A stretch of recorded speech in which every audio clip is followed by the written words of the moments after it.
Pete from Retro Racing Lunatics. Thought I'd just give a bit of an update on my arcade cab conversion.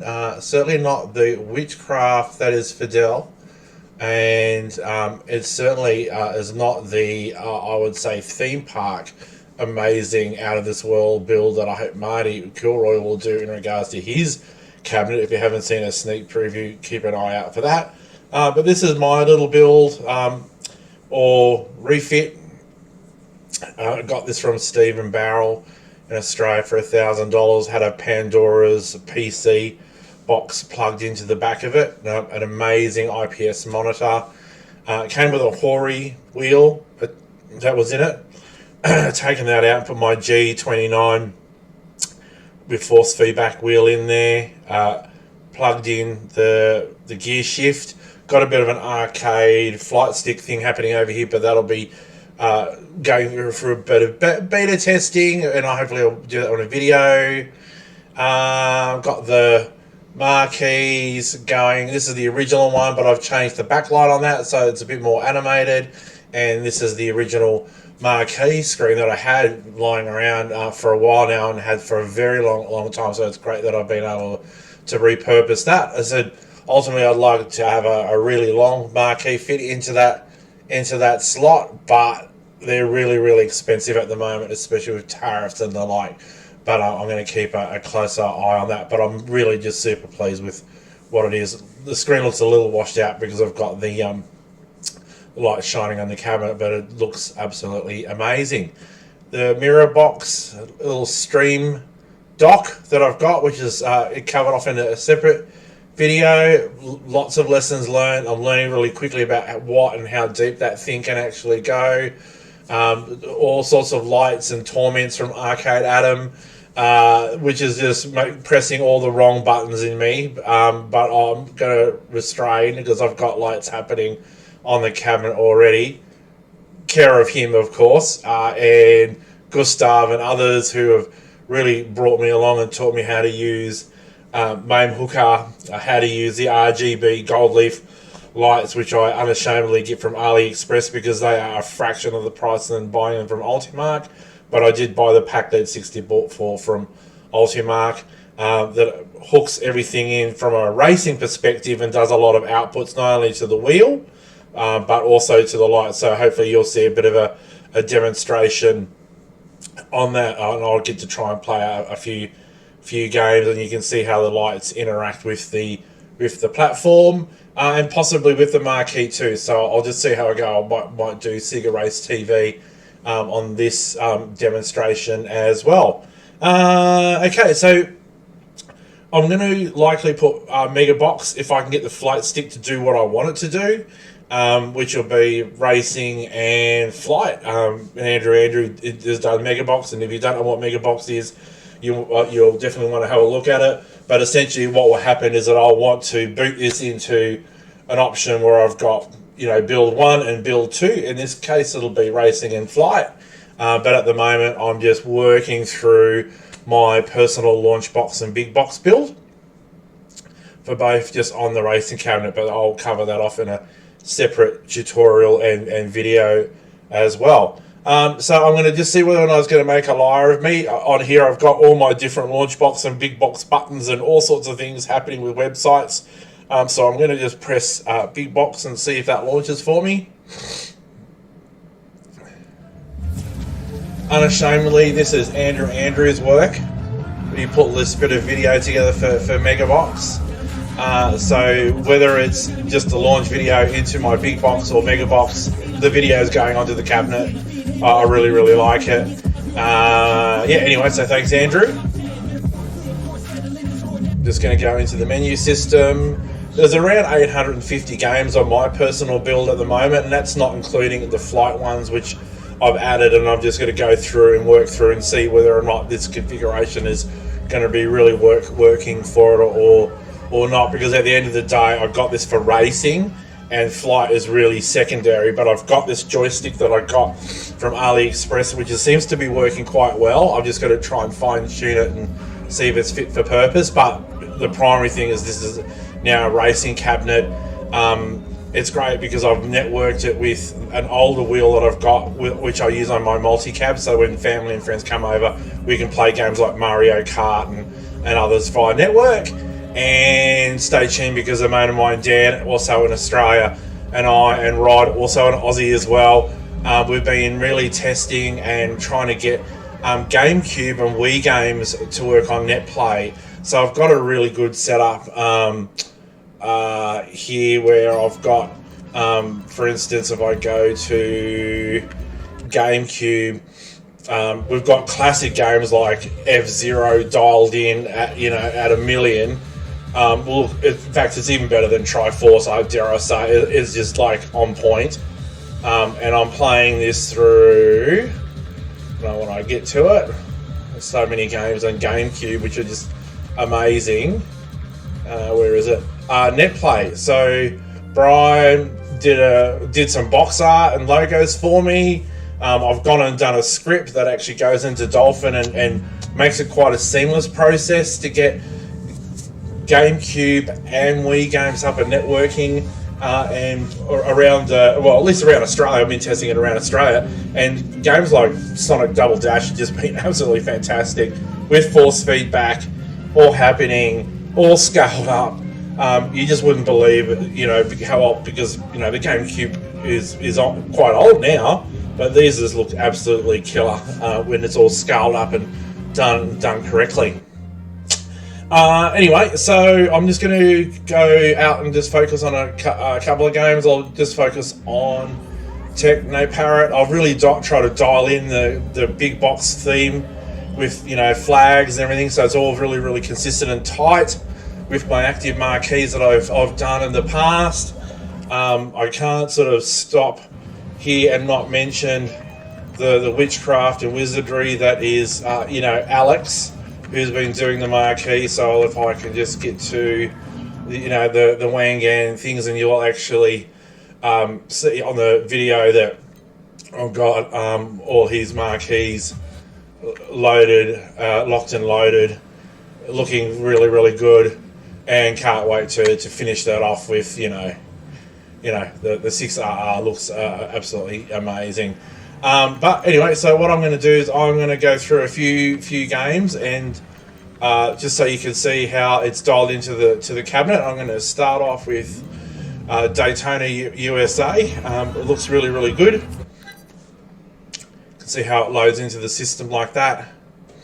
This is going to be the first video, and in theory it will load up. I'll look to hide all the various bits and pieces of my OCD. It wants me just to make sure things are loading, especially when you've got MAME Hooker and FFBlaster and a whole range of other things running behind the scenes as to get all the lights and the outputs. You'll notice also, because I've launched Teknoparrot, the mirror box has transitioned into the keypad. Now this game doesn't have a keypad that I can recall, but other games like Cruising Blast and whatever will have the numerical keypad. I've got volume up, volume down, transition. I've got times and things on there too, just so I can keep an eye on the time, because when Dan and I play games, we're like, it's midnight, we're just like, where do those 4 hours go? Game over and the like, and everything else is controlled through the buttons on the cabinet as well. And the lights are dialed in to the cabinet as well. So even though I don't have every single light that you would see on a Daytona cabinet or a Cruising Blast cabinet or whatever, I have picked out the most functional lights that mean something for each particular game, and I'm slowly working through that. And I'm going to do a video on those and provide the files and show how I've mapped them and dialed them all in as well. Lots of great videos from Arcade Adam and Gustav and others that show you how to do that and how to hook in the RGB buttons. But I'll do my cheeky way of doing the videos as well. I'm just going to insert some coins. You can see the buttons are all starting to light up. Hopefully that all comes across okay for you. It looks absolutely amazing. Okay, quick race. Just going to do beginners. Camera works. MightMike and that have done amazing work with the cameras on Teknoparrot. So even though a lot of it's on force feedback, there's been a truckload of work done in regards to outputs for lights and camera adjustments. So I think it's Mario Kart USA. He's worked out a switch to flip the camera on its 90-degree rather than physically do that. You'll notice things like RGB lights and the wheel and the steering also work in the game as well, along with the force feedback. So for instance, I've got this particular view, and then in classic Daytona, when you're, trying to do two things at once and talk, doesn't work. You can pick the different views, and the lights effectively work. And then depending on the different types of cues within the game, so like if it was for Sega Rally, different lights would come up for things like race leader and the like, and you can see the camera's working even though this bloody mug of a face, maybe I need to put a filter over that. But anyway, it's there, so when you're networking, you can just stare into the eyes of your enemy as you're sort of ploughing around the Daytona track. Now, being in Australia, unfortunately I don't have Daytona USA floating around in my backyard in regards to the actual track. Been there though, been there for a holiday with the family and caught up with a mate over there. We actually did a hot lap in a NASCAR around Daytona, which is absolutely mind-blowing. Doesn't mean I'm actually any better than driving, but you certainly get to appreciate those walls when you're flying around at, just stupid miles per hour, playing this particular game. It's a good game. I love it. I love the original. This is really, really good. I think this is really the Daytona 3, even though AM2 did bring out another Daytona, which is on Teknoparrot's Sega Racing Challenge, I think, which you can't actually hear the words about Daytona, but it looks like the original Model 2 AM2 track and course, which is amazing. But you can see how the lights are all working. I can't believe I'm second with all this crap driving and talking, but hey, here I am. Let's see if I can actually stick it for the whole 8 tracks without losing my shit. Must be all these racing comps. Thanks everyone for joining in on the racing comps. Rod and I have been really, really pleased. It's been a bit of hard work. Learned a lot. We've had some great feedback and support along the way. Stay tuned for Season 2 for Retro Racing Lunatics and Lycan Lunatics. Our friends Ian and George, as I mentioned in another video, are helping us out in Arcade Lunatics because Ian and George run a weekly MAME arcade comp at a digital arcade, which is another group that I help to admin and moderate from time to time. And they do such a great job, and look, we unashamedly pinched a lot of their ideas to run our 2 successful comps, so he's going to be dropping a lot more content in Arcade Lunatics about the comp over at Digital Arcade. So go look them up. Anyway, here we go. How do I talk and come first? If that was a shopping trolley, I would have smashed it into the dog food aisle, I'm certain. But anyway, that's really, really cool. I'm really pleased. Hopefully that's come across okay on the video. So what I'm now going to do is I'm going to stop here, and then I'm going to go and load the next video. I've got my game over button on here that I can execute, or I've got my exit button that I've got up here as well, which I'll probably map as red, static. I'll go and pick another game, so stay tuned. Alright, I'm just going to quickly go through one more game just to call this part of the video a wrap. Sega Race TV. On my multi-cab I had this working with the marquee and the lights. Had it in 4x3 with bezels, and on here I've kept it 16:9 with some reshading. I've reshaded pretty much everything on this cabinet because I think just with this monitor it just really lends to it, and it just makes everything pop. So I'm just going to launch into it.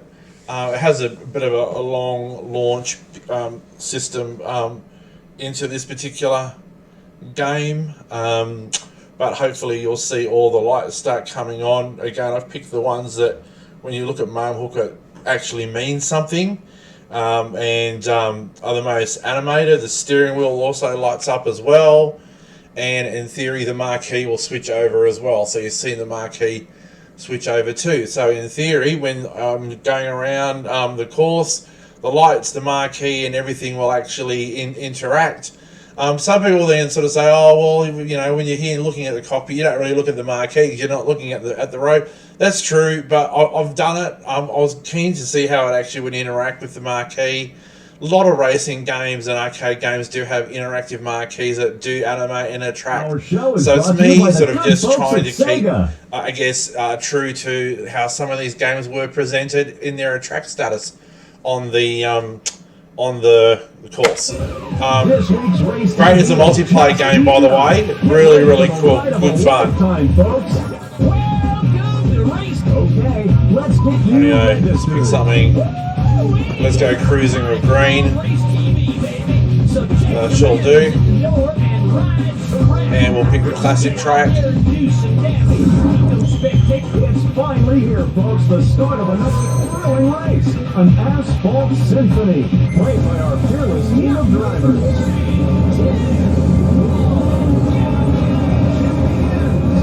And you can see the marquee and the lights interact, even though I'm not looking at the goddamn road. So when the turbo becomes available, the lights will change and the marquee will change. This course has seen some truly historic races. They'll just relax and run a good race.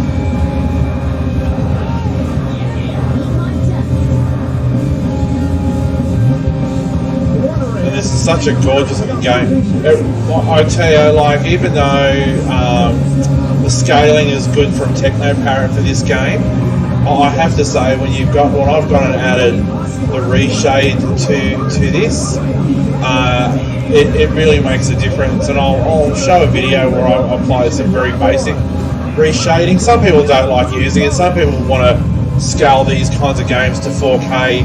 But to be honest, with a 1920 by 1080p IPS monitor that I've got on this cabinet, it actually just goes really, really well without messing around with that, because I've seen some patches and it just really detracts from the HUD and the experience. Let's see if I can actually concentrate here. Hopefully you can also see the lights on the left hand side change depending on how things are going.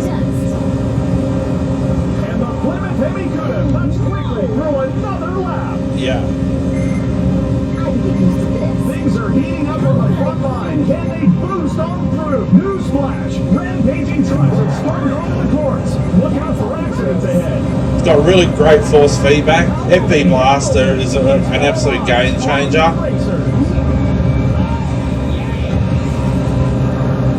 Makes a huge difference. So, well, this car is not very, very fast, I have to say. Now we're catching glimpses of the ballpark through the forest of skyscrapers. The end of the game draws near as the racers hit the fourth lap. Yeah, yeah, yeah! And the Plymouth Heavy Cuda cuts quickly through another final lap. I think I celebrated a bit too early there. Who's going to take the wall, okay? It's time for the boost bonus once again. Boost!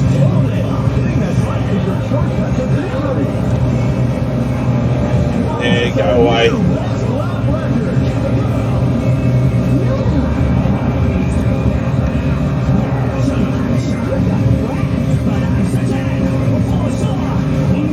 This corner rules the race. It all comes down to this moment, ladies and gentlemen. I'll save it for the last lap, see if I can get away without getting absolutely hammered. Oh yeah, now I can celebrate. Alright, thank God. Anyway, that's my latest cabin update. Like I said, I'll do a couple more videos where I talk about some of the software encoding and the bits and pieces. I'm not professing I'm an expert on this. I've learned from everyone in the community and sharing and what have you. So I think I'll leave it at there, and I'll leave you all to it. And I'll jump out of this game, and I hope everyone has a great time. And and hopefully this is a bit inspiring. Leave your comments and your questions and your suggestions and your ideas and all the things that you guys do in regards to racing arcades. I've been loving watching everyone else do their own videos and cabinet builds and simulation and cockpit builds and stand-ups and uprights, and yeah, it's a lot of fun. Like, yeah, it's a great genre. I know sim racing is a lot of fun, and and sitting there driving for hours and hours, but you know, I don't think nothing can beat games like Sega Race TV and Daytona. It's just, you know, Sega really had it going on with some of these classic games. Anyway, clearly I'm distracted because I just love this game, and it looks so amazing. I will let you all go. So have a great evening or morning, wherever you are.